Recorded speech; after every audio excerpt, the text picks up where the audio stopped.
Ladies and gentlemen, and welcome to another episode of nftwins. Today we have a new category that we would like to introduce.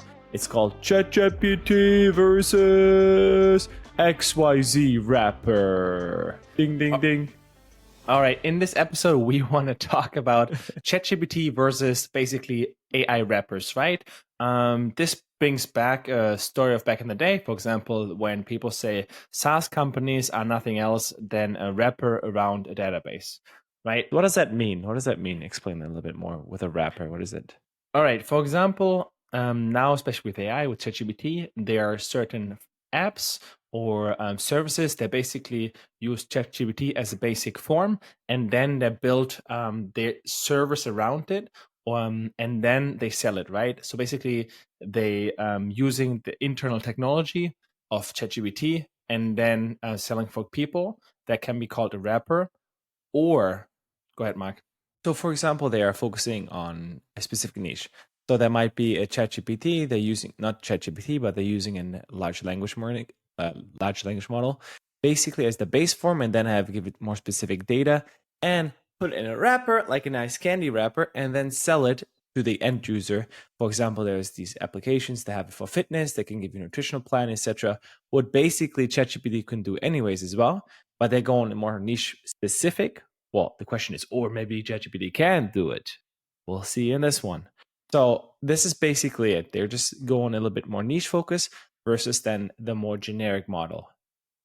Also, what I think is really, really important to notice here, especially in a latest episode of Y Combinator, talk about it. So because there's two mindsets when building an AI company. Is one is like, if you say if you are afraid when ChatGPT gets better, that they might put you out of business, you might have the wrong idea, right? Business idea. But if you think that ChatGPT, when it gets better, it actually improves your product, that's actually the right way to go, because then you're basically going with the flow, right?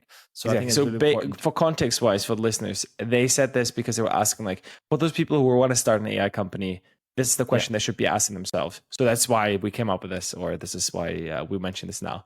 And that's also why we introduced this new segment, because we want to talk about, hi, is this worth it or not? Does this make sense? Should these companies be doing this? Or, well, obviously, that's just our opinion. Or is that one of those hard pits? Exactly. And Mark, I guess you prepared one of these companies. So, of course, get me started. Tell me about it. All right. We're going to go today in the category of e-commerce. Today, we're going to talk about e-commerce, specifically products, photo shoots for products. So today I found two websites. One of them is called Mokker.ai. You want to share your screen? Yes. So let me check. Share my screen. Hide all the porn sites. Oh damn! You got me. Oh no! 1 second. Just gonna. Okay. So one is Mokker.ai. And I have another one, which is called Adcreative.ai. So basically, the point is that you just take a picture regular of your image of your product without a background, and then you can add different backgrounds to it.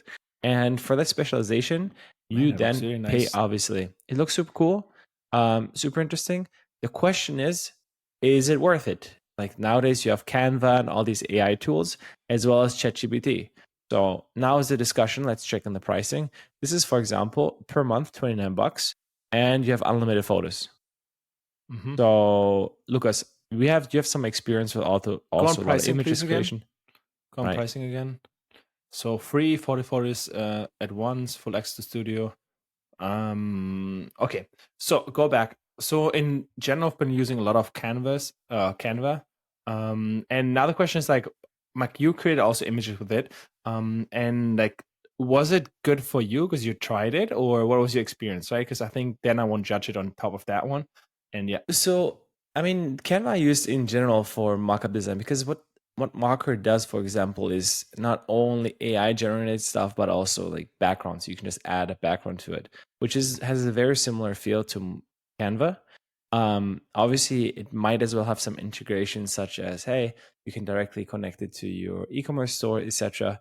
I didn't look that far into it, but it's super interesting in that sense, in terms of, hey, you can focus specifically on that niche. Yet, I think that the current models are so fucking crazy good. They're improving, like ChatGPT, etc., and what you see with that stuff in terms of image analysis or adding stuff or in paint versus out paint. Can you explain that? What that means, for example?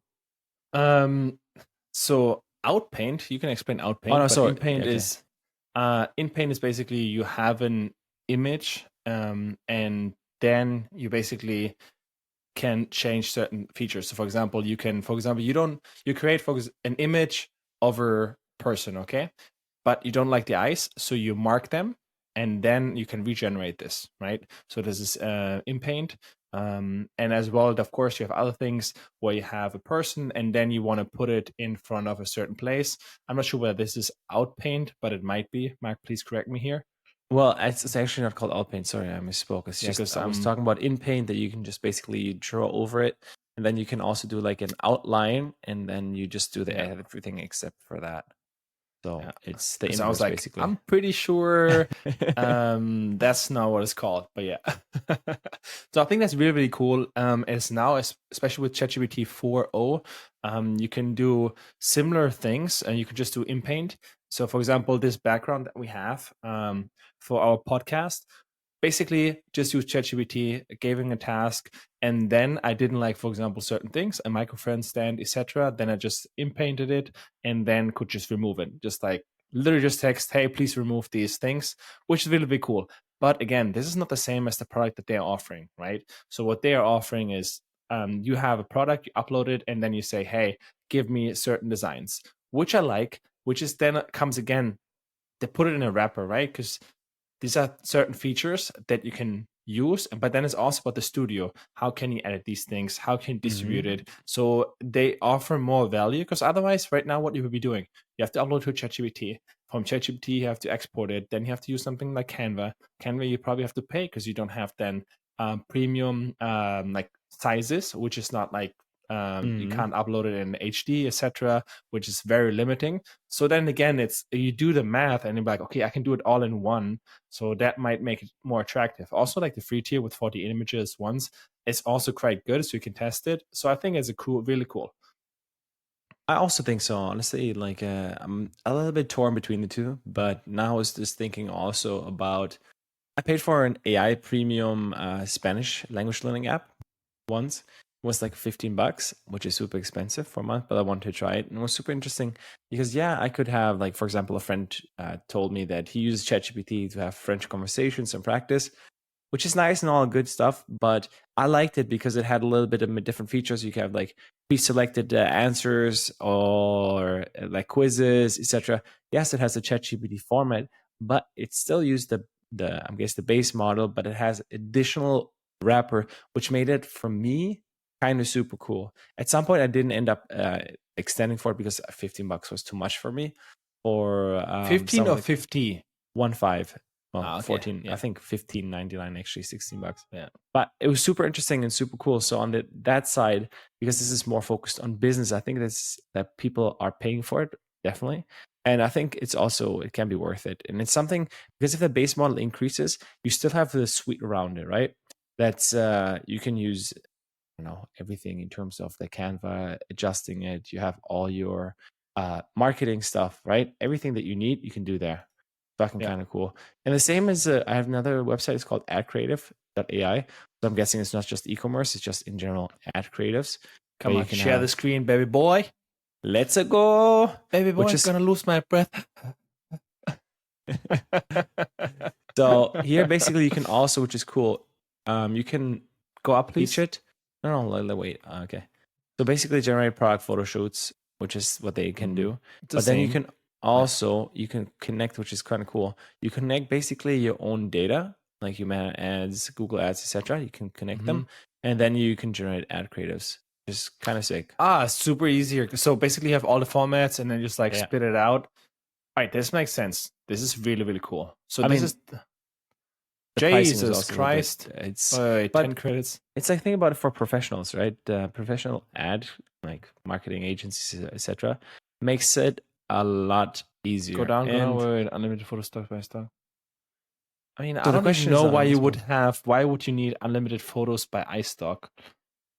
Oh no, bro, a lot. Because if you can put that But if into it's the algorithm, but with if AI, like if you generate the model anyways, why would you need anyways yeah, stock because you can photos? still in paint. You can like it's the entire thing, right? You can use basically the background of Paris, and you can have something else on it.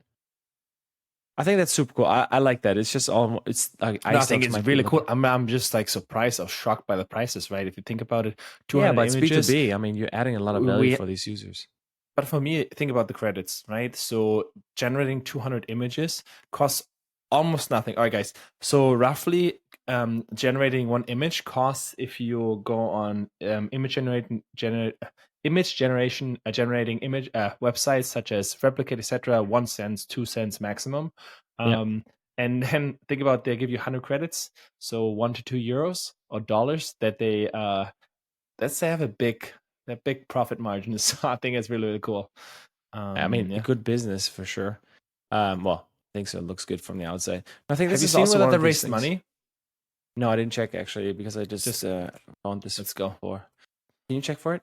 I just want to talk also additionally What's about the company this called, Mark? Adcreative.ai.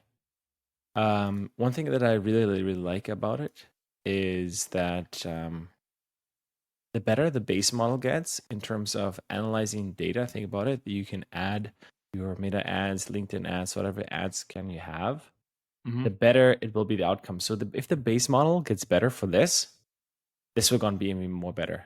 Because Exactly. basically ChatGPT doesn't connect to all these things. Because this is basically using a wrapper in terms of, hey, we're connecting all different data points that you have. And then we have, let's say, one data set or a server that does all the analysis. And from there, you go on and then put it wherever you need it to. So this is fucking amazing because you're connecting different data sources, which ChatGPT does not do right now. And I don't think we'll do in the foreseen future. So that's fucking cool. But yes. What's the Um but?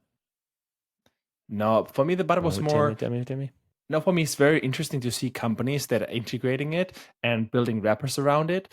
But I'm also seeing it, for example, we're seeing it right now, yesterday with the new iOS 18 announcement, right? So, for Oh, example, nice. ChatGPT gets integrated into iPhone as well. I mean, we'll have a different video about it, which I think is really, really interesting. But just to shortly talk about it, because the thing is always about, yes, ChatGPT, normally people use it just in the app, and Mm-hmm. that's about it.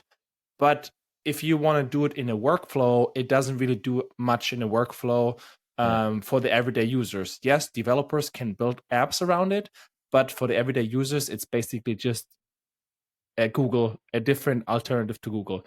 Whereas with new iOS, it will be different. But we're going to talk about that later in another episode. Coming back, Mark, I found them at Creative. So they Mm-hmm. raised one round, And how a much? seed round. It doesn't say how much they actually raised, but I was pretty shocked how big the company is. So they are between 100 and 250 people, Damn. which is actually here it says on LinkedIn 51 to 200, but still that's a lot of people, and they just raised around in 2022. Let me guess. Yeah, they founded in March 2022. So yeah, I mean Damn. they must be doing well. October seed round. I mean 200 people. With that pricing, it makes sense. They are, man, that's fucking pretty sick, honestly. It's kind of cool. Like I said, I But like it because they're analyzing stuff and then giving you better um, insights on what you do, what you have. I don't know how good it is, but I like the idea. so what brings me now, like, what are examples or bad examples where you actually should be afraid of the model, right? If the model gets better, what are examples where you should be afraid? In this creative space, in e-commerce? In general, because Nah, because bro, we're this is talking how, about the. hey, slow down, buddy. We're gonna save this for another episode. It's gonna be a whole series, boy. But I would just take an How example, right? about we shut the fuck up Peace. now? Psh, quiet, little fellow. Alrighty. Then we guys, Mark doesn't want to talk about it anymore. Then I'll keep it for another episode. And then, of course, Mark, anything else to say? If not, I Hell would yeah. say, If you like this episode and if you want me to hear more about different topics, please subscribe and write in the comments that Lucas is the bald guy of the two of us. man, I'm shiny. Man, I Oh should man, put this guy some- fucking got the wax on, wax off. So now, All right, guys. everybody, please like, Catch you next subscribe, one. and catch you next one. Peace. Bye.